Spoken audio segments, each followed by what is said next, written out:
Hi everyone. In this video, we'll be doing a lab walkthrough on policy evaluation for IAM and Resource Policy. Please take a look at our related article for this video at cloudsecuritymasterclass.com. Policy evaluation is a complex topic in AWS, since the same principle can have multiple policies applicable to it, and those policies might conflict with each other, causing a troubleshooting nightmare. In this lab, we would show the general policy evaluation logic for IAM and resource policies and the exceptional case of KMS policies. We would also show the cross-account access policy evaluation for a particular use case. So let's take an example of an IAM user and show you how intra-account policy evaluation work. So we have a user which is already existing in this account, and the user has an IAM policy attached to it called list or buckets.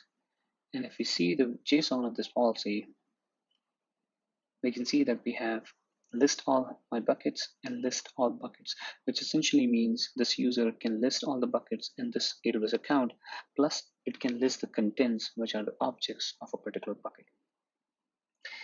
And if I go back to terminal, and I've already logged into this user from the CLI, if I do an AWS S3 ls, it should list all the buckets in this account. Plus, if I do AWS S3 ls S3 : this bucket, it should show the objects within this bucket as well. So both of these policies do work. Now, what if I want to do an S3 CP and I want to copy this object to my local directory? Would I be able to do that? And the answer is yes, this did download it. And the reason why that is the case, even though your IAM policy does not have this, is because if you go back to the S3 console, go to this particular bucket, see the permissions, we have actually given permission to this user to be able to get this particular object. So the point of this exercise is that for intra-account access, meaning access within the AWS account, if both IAM policy and the resource policy are providing permissions to an AWS identity, like the user one in this case, then the total permission is the addition of all applicable permissions. So let's see another scenario. What happens if we add a deny statement to our user? So this is our user. It has the list all buckets attached to it. What happens if I add another permissions here and an inline policy, which as we discussed in the IAM policy section, there are two ways to add an IAM policy to user, either by adding permissions via creating policies here or by adding an inline policy directly. So let's try this out. Let's add an inline policy for S3, and this time we're going to switch to deny permissions, and we'll specifically deny the get object permission, and we'll deny it for all the resources. So what happens in this case? Call it deny S3 get object. So let's go back to our console, see if the user is still logged in. Yes, and we'll do AWS S3 ls, which is working again expected. What if I do the AWS CP command now? This fails. And this kind of proves a point that if there is any deny statement on either the IAM policy or the resource policy, it would override any allows.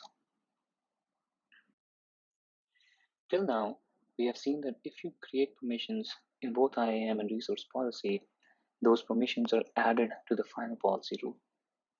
However, at the time of creation of this video, there is an exception to this policy rule, and that is for KMS resource policies. So imagine we have two users, developer and key admin. Developer user has get S3 permissions to be able to read objects from an S3 bucket, and quickly go to the console and show you that user is working as expected. This is logged in via developer user. I am going to do S3 CP, copy this object to my local directory, and yes, this works as expected.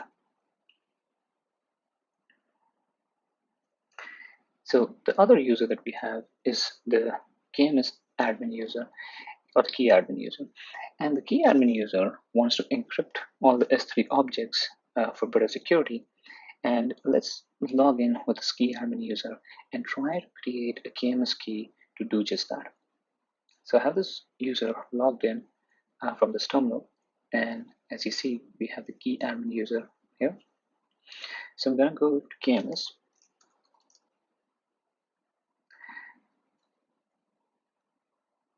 And I'm going to create a key. Now, since we all have not used KMS before, I'm just going to use all the defaults here and not worry about the details with regard to the encryption decryption.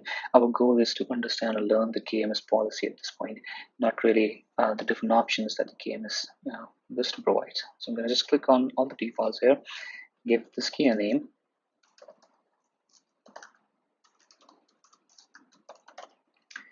and go next. And for the key administrator, I'm going to select the key admin user, which is the one who's just creating this key as the key administrator. I click on next. And again, for the key usage, I'm going to select key admin because we'll be using the same user to encrypt the S3 bucket object as well. And it would need the permissions here to do that. And so now we see the key policy being generated by AWS. Now here's this small bit about enabling IAM user permissions. So for the time being, I'm going to delete this bit. And I'm going to come back to this again to explain to you the relevance of this. And this is very relevant for the key policy. But for now, hold your horses. I'm going to delete this for now. I'm going to come back to this later. So as of now, after deleting that, the key policy is pretty straightforward. It allows the key administrator privileges to the key admin user, and these are the permissions that go with it. And similarly for the key usage permissions, it's also allowed to the key admin user.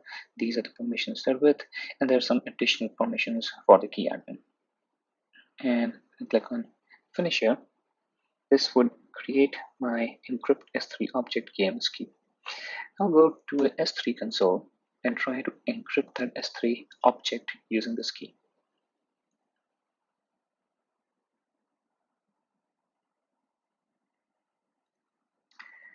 Right here I see the option for server-side encryption settings.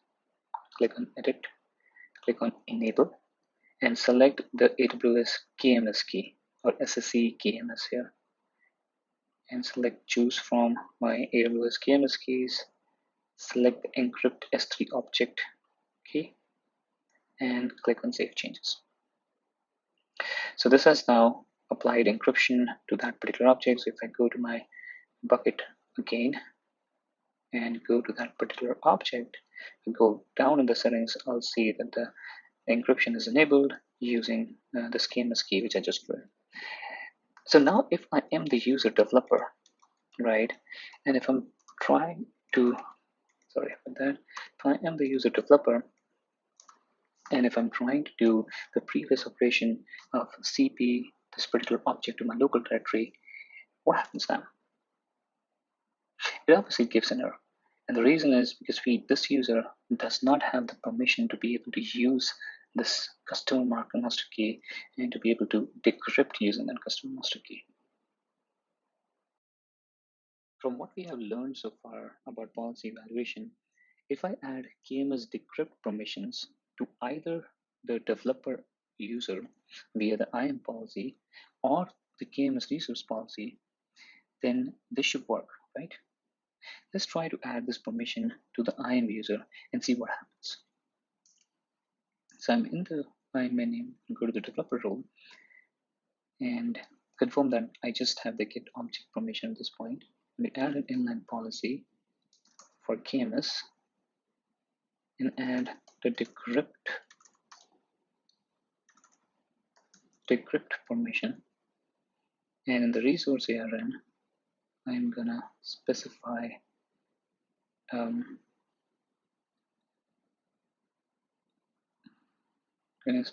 the ARN for my customer managed key. And just right here.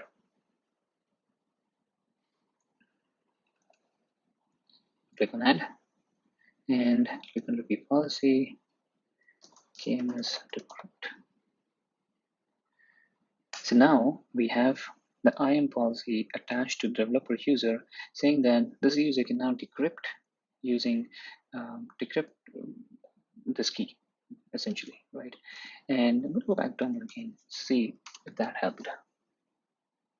Nope, we still don't have privileges. I'll try again. Nope, it did not. So this is very interesting. That's really the exceptional behavior of KMS policies. That even if you add the IAM policy, it still does not give you the KMS permissions. And this is in fact true for all users, including the root user. So you might have heard that root user is the ultimate super admin account which has access to anything and everything on AWS. So let's see if the root user has this decrypt permission and if the root user is actually able to get that object. So currently I'm logged in via the root user. As you can see, there is no mention of IAM user here. So that means that this is the root. So I'm going to go to the S3 bucket here and I'm going to click on this particular object. Right, if I go down, I see that this is encrypted using this key. I am still the root user, and I'm going to click on open. And this open will try to open this file in a new window using the privileges of this user, which is root. And I get the same error again.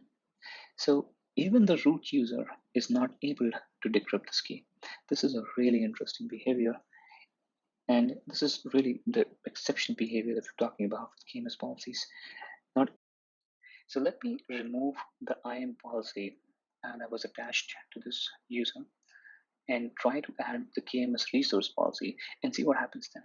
So I'm going to remove this KMS decrypt from this user and I'm going to go back to my KMS screen and I'm going to add the resource policy here, which allows the developer user to be able to decrypt using this permission, using this key. I'm going to copy this blob.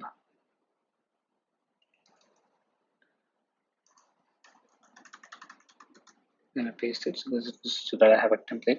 So I'm going to say allow use of the key by developer user with this as a developer, and in the actions I'm going to remove everything and just keep decrypt here. Right? I'm going to save changes. So now if I go back to the screen and try my action again, and it works, you have the S3 object here. So what really happened? So currently the IAM user does not have any KMS permissions from the IAM policy, but the user does have the decrypt permission from the resource policy right here. So the resource policy works, but the IAM policy does not work. So then this is really the exceptional behavior of KMS policy. But does this mean that the KMS permissions cannot be even managed with IAM policies? No. There is a way to use IAM, and that is what the blob that I initially removed from this KMS policy actually did. So let me try to add that blob again and show you what that really means. So I'm going to copy this text and I'm going to edit this, and I'm going to convert this back and paste here. I'm going to say allow IAM policy usage. And in this one, instead of saying user developer, I'm just going to say root. And here, I'm going to just put KMS star. So this is that blob which was initially there in the KMS policy by default, added by AWS. And I have added this again now. And the user here, root, this is not the root user in the account. This refers to root user plus all the IAM users or the policies that you create. It just refers to IAM in general. So what this blob is saying is that this KMS policy is delegating all the key management permissions to the IAM policies. So now if I even remove this block from here, right, the one that was specifically adding to developer, I'm going to try and add the decrypt permission to the IAM policy to see what happens, right? At this point, this user does not have the permissions. You can confirm from here. This is again failing, right? So if I go back to my IAM policy for this user, and now add back the IAM policy here for KMS, encrypt, and specific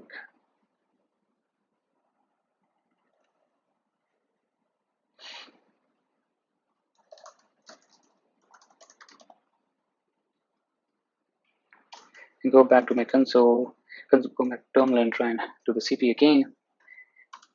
Sometimes it takes a minute, and yeah, it works now. So now we have brought back the similar behavior which we see with other resources, and that's only possible by adding this particular blob to the KMS policy. Till now, we discussed how intra-account policy evaluation works, or policy evaluation within a single AWS account works. For cross-account access, the evaluation is a bit stricter. Instead of the permissions being additive, as was the case with intra-account access, for cross-account access to be allowed, the appropriate permissions need to be added to both the IAM policy and the resource policy. So I've created this new AWS account to test this out. We have a bucket here in this particular account, which has an object. And if you see the permissions, the bucket policy is giving a cross-account user from a different AWS account permission to get this particular object. And you can see from here the account ID is different. So this is essentially trying to create a cross-account access request.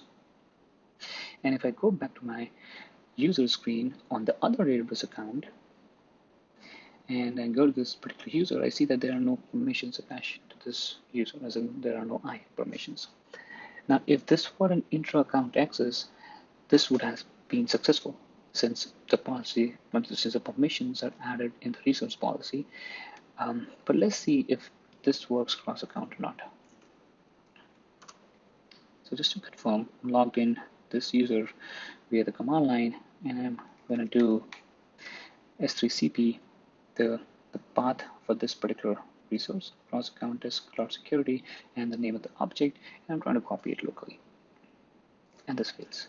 This gives me an error saying that this user is not allowed to download this particular object.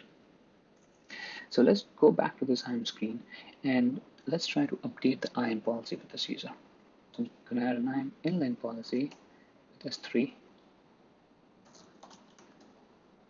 get object and specify the ARN, which I'm going to copy from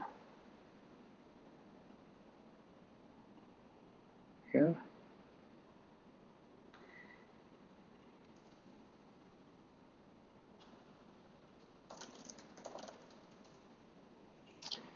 And let's see if the access works now.